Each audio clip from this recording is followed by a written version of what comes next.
Hello, I'm Bill Kirk, CEO of Weather Trends International. Our mission is to help our customers make better business decisions as it pertains to influences of weather on their businesses by reducing their risk and capitalizing on opportunities. State-of-the-art technologies, innovative business strategies, behind the scenes, insights from cutting-edge users around the globe on World Business Review.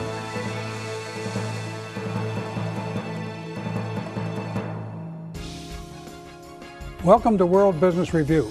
I'm Norman Schwarzkopf.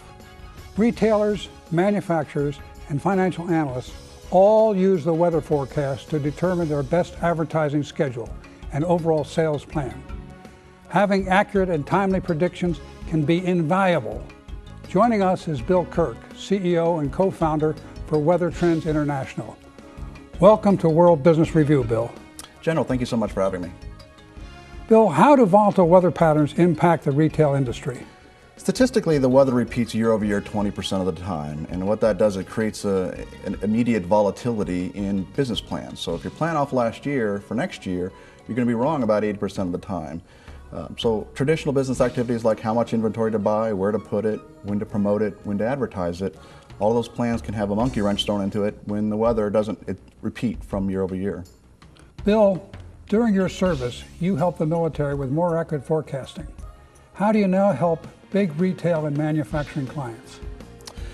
Again, it's the whole business side of the weather. So it's, how much inventory to buy, how much product to buy, where to allocate that inventory for the most optimal weather conditions. If it's a really hot area, you'd want to allocate more hot weather products to those areas.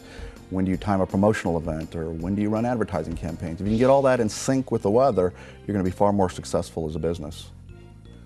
For more, let's go to this World Business Review field report. Predicting the weather has always been a challenge for everyone.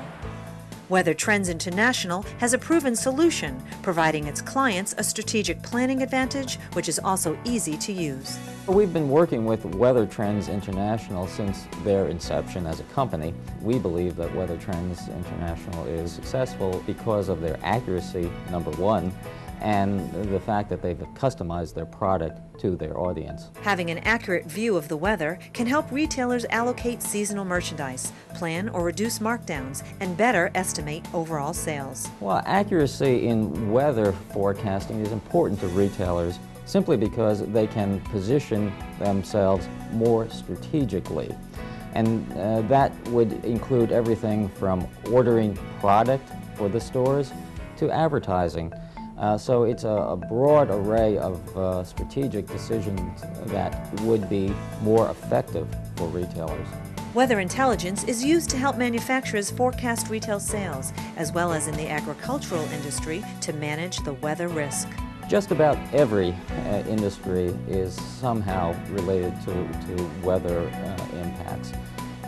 To some degree, it's a little bit more or a little less, but weather does seem to impact a broad array of industry. For World Business Review, I'm Jamie Mahler reporting. Bill, how does the weather impact on the overall economy? It's interesting to note that Alan Greenspan just came out with a comment that he thinks that 2007 could be somewhat of a recessionary year. And if you look back over the last 35 years at the recessions, you will find out-of-sync weather years. And what we mean by that is that a cold, wet spring, retailers are trying to sell us warm, dry products like shorts and sandals and bottled water. Whereas then a cold summer, it's out of sync. A warm fall, they're trying to sell coats and sweaters, but if it's a really warm fall, you and I are not buying them. So we kind of have one of those out of sync years from a weather perspective, and interestingly enough, those can lead to some down years from the overall economy. 1/3 of our GDP is impacted by weather and weather-sensitive industries. That's $3 trillion, so it is a significant factor. Well, to follow up on that, how do some of your financial analyst clients, like Merrill Lynch and Citigroup, use the long-range forecasts? They're really trying to assess how well a certain retailer or manufacturer is going to perform. If it's a cold, rainy spring, that may benefit a department store because you and I can go to the mall and hit 100 stores on a rainy day. But it may be a negative impact for, say, a home center. So the impacts can be that one stock may do better than another, and if they know the weather trends, they can better assess which will do better. Well, what type of business strategies do you help them with?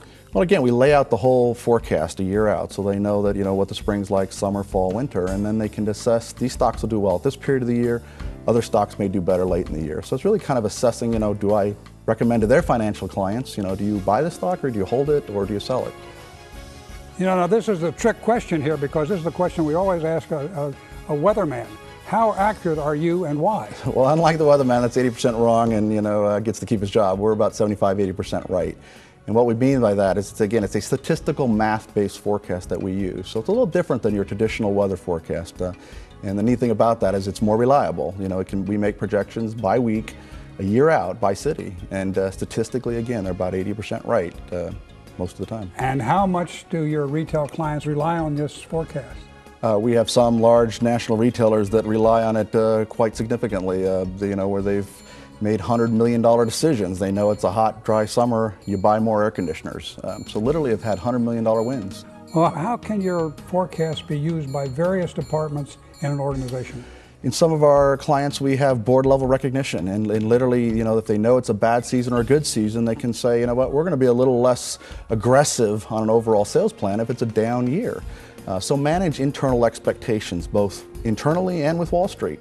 CFOs, how much to mark down a product. If it's a cold fall like we had last year, then don't go so crazy with the markdowns. Let the weather do the selling for you. All the way down to product managers, buyers who are buying this inventory and then have to make the decision of where to put it for the most optimal conditions where it will sell. So it's really from top to bottom. Now, I've noticed that you have recently expanded your year ahead weekly forecast down to a daily level. How is that even possible? Yeah, we didn't think it was possible either, and quite honestly, it was an accident. Retailers all use a standard week-ending Saturday calendar. That calendar shifts by a day every year. So we found that this was creating an artificial 3 to 5% error bias in our forecast. So we're trying to fix that bias, and in doing so, we thought doing a daily forecast aggregated to a week, never intending that daily would work. It made our process more accurate at a weekly level, but in doing so, we actually found that it was more accurate even at a daily level. So you're not going to get it down perfect, but it assesses when the hot periods will be, cold periods, it is a dry weekend or a not so dry weekend. So it actually is just as good at a daily level as a weekly level. Well, do you plan to offer consumers and small businesses a cheaper alternative to get your forecast? Some would argue that our services are a little on the pricey side, but again, the wins are rather significant. We are building a consumer-based website that allow you to pick your zip code and plan a vacation, a golf outing, or again, a small business in a local area that still has to make the same decisions that a retailer that has maybe 1,000 stores would have to make. So that'll be launched soon. Well, how does climate change factor into your processes?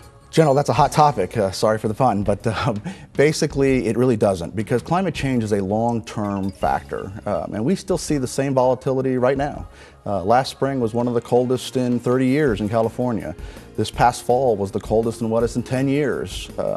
This winter has made a wholesale change from last year, when it was one of the warmest in history, to this year, one of the greatest year-over-year changes toward colder weather this year. So you still see the volatility. So it really, when retailers have to plan off last year for next year, the volatility is still there. My wife can tell you it's a lot colder year. I want you to know that. When will a consumer version be available? We're launching one this spring. This spring? This spring. Wonderful. One of your taglines is better businesses in any weather. Explain what you mean. Again, we had a client that if you know the shape of the season, if you know what the season's going to look like, if it's a great spring for your product but maybe a really bad summer, then you can plan. Just as we plan strategically in the military, you can do the same thing in business. And what they can do is, we had one client that had sold lawn tractors, and we were forecasting a hot drought in the summer. Well, he decided that he was going to mark down the product in spring when you and I were already inclined to buy it because the weather was good. So he took a small markdown in spring, sold 1 trillion small tractors at full, slightly lower margins. And then by the time the drought hit, and you can't give a tractor away in a drought, they came out of the inventory clean. So it was a great decision. They sold a lot of tractors in what was really a bad overall year. Is there any skill in the Old Farmer's Almanac, or should we just throw it away? It's a great publication, but if it's $6.95, I think, at Walmart, it's probably not worth planning billion-dollar, businesses, using the information. But I buy it. It's a great publication. So, what do you see the future? The future for us is actually, again, leveraging our experience with large clients like Walmart and Kohl's and Johnson & Johnson and Anheuser-Busch. We have a great track record of proving that long-range weather projections are reliable, 80% reliable in some cases. So we're expanding that out globally, and we think it is kind of a change the world approach to the way the world looks at long-range weather forecasts. We all want to plan our trips and vacations and businesses, and this is now an opportunity to allow literally almost anyone in the world to have access to that information. Well, thank you very much for being here. You've certainly opened a whole new world up to me, and I'm sure it'll be of great help to people for years to come. General, thank you so much for having us. Very welcome. And thank you for watching. Until next time, for World Business Review, I'm Norman Schwarzkopf.